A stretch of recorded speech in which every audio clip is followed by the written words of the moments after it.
Hi, everyone. My name is Ramsa Mashumba. I am a social entrepreneur based in Zimbabwe. My vision is to end hunger and poverty. And in 2016, I formed an organization called Munandi Africa, which does exactly that. I'm very passionate about seeing women being represented more in agriculture, women getting access to skills, women getting access to tools that will help them increase their yields. I believe that Africa will be able to feed itself very soon and feed the rest of the world. I'm very passionate about the work I'm doing, and I'm so excited as I celebrate a few years as an entrepreneur. And I don't feel like I'm going backwards. I feel like I'm pushing forward. I have faced a lot of challenges, but I am excited to continue the journey with you.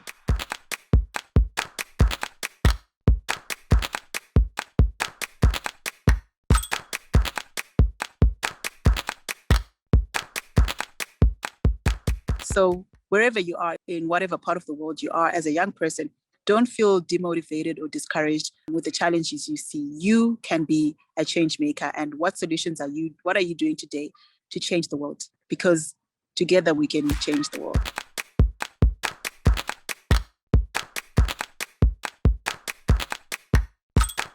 Say the guidelines are firstly, you need to be sure about the problem you're solving, because when you're sure about it, you're able to go back to the reason why you're starting it. I'll give an example. I run an organization called Munandi Africa, and the reason why I formed it is to end hunger and poverty. So always be sure about what problem you're solving, and it should drive you enough to keep going, and that will create the sustainability of the organization.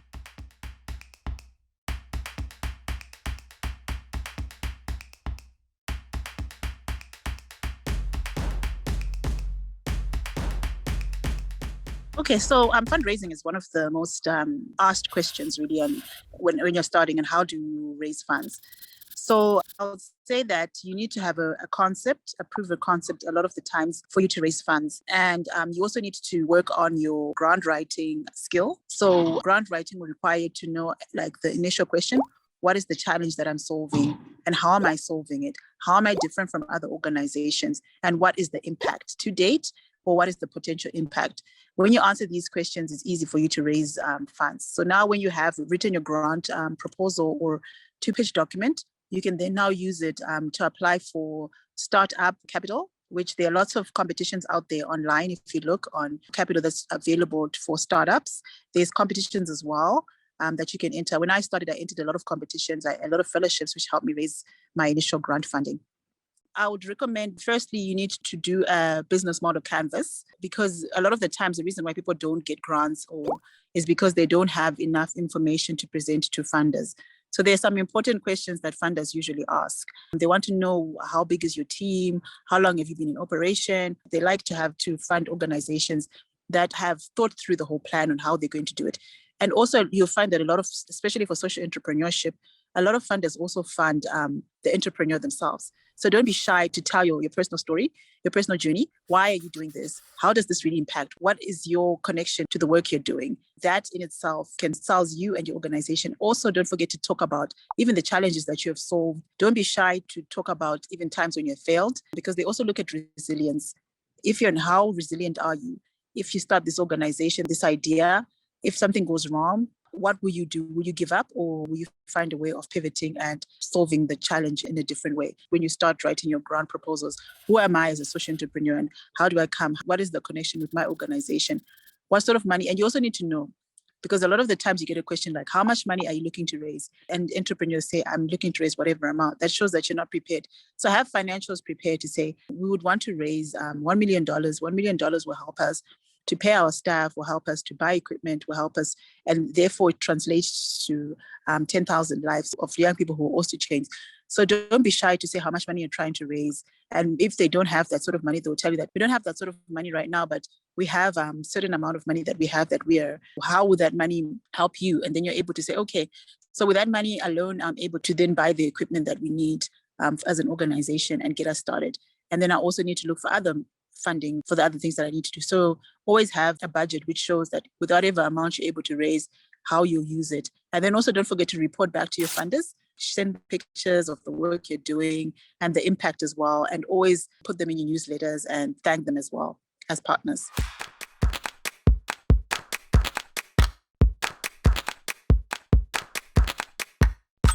Impact is measured differently for an organization, because I run a social enterprise, and what we do is that we are helping women in Zimbabwe by training them agriculture skills. We're also helping them access markets and equipment. So how we measure our impact is, what was our original intent? So our original intent is to end hunger and poverty. So the vision of the organization, to end hunger and poverty. Then, so how do you now measure your impact? You measure your impact by how much did we actually achieve of what we wanted to do.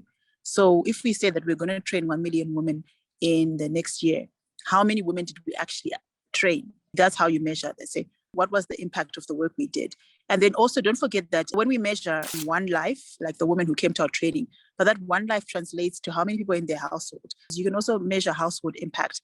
To say, in a household in Zimbabwe, for example, there is an average of 5 people, the mother, the father, and 3 children.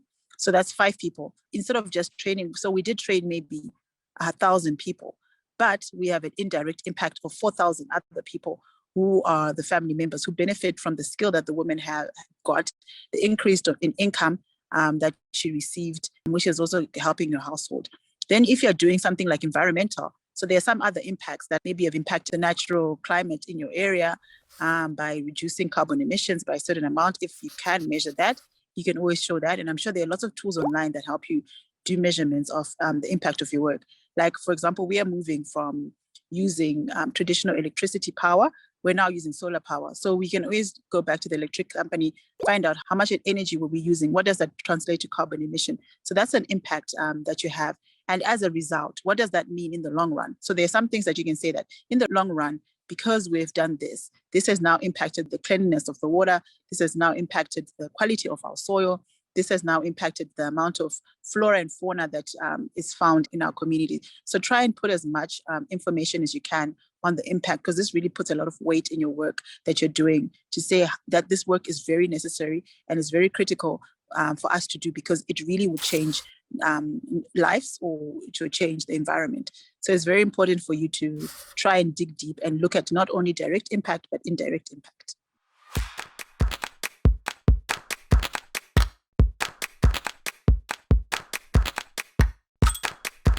Always wanted to work in rural communities, helping women farm better.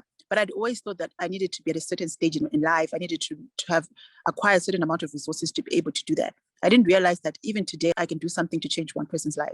So when I went back to Zimbabwe, I decided to form my organization, Mulandi Africa, and look at how can I change the lives of rural women who are every day not realizing any yields, and they're getting poorer and poorer. Every day, these women are selling their produce on the side of the road, and the produce gets scorched by the sun, and they're unable to reach commercial markets. So I decided to start with what I had, and I was training the women on the ground by doing field days. So we'll do field days where we invite women, and we invite different stakeholders who train on various things. And then from there, I was able to develop the organization, run funding, get some funding to buy equipment so that the women can now use that with different markets, so that we can have better markets where we can sell our produce. And all that is how I started my organization. And that's my personal story tied in with why I started and why this matters to me. Because I'm a woman in rural in Zimbabwe, and I know how hard it is to find capital, how hard it is to find access to knowledge for you to farm. Hi there, we hope you liked this episode. For more information and resources about the ideas and tips discussed in this episode, check out the worksheet dedicated to support your changemaker journey. And if you have any questions, feel free to reach out to us on social media or visit youthforaplanet.com. See you in the next video!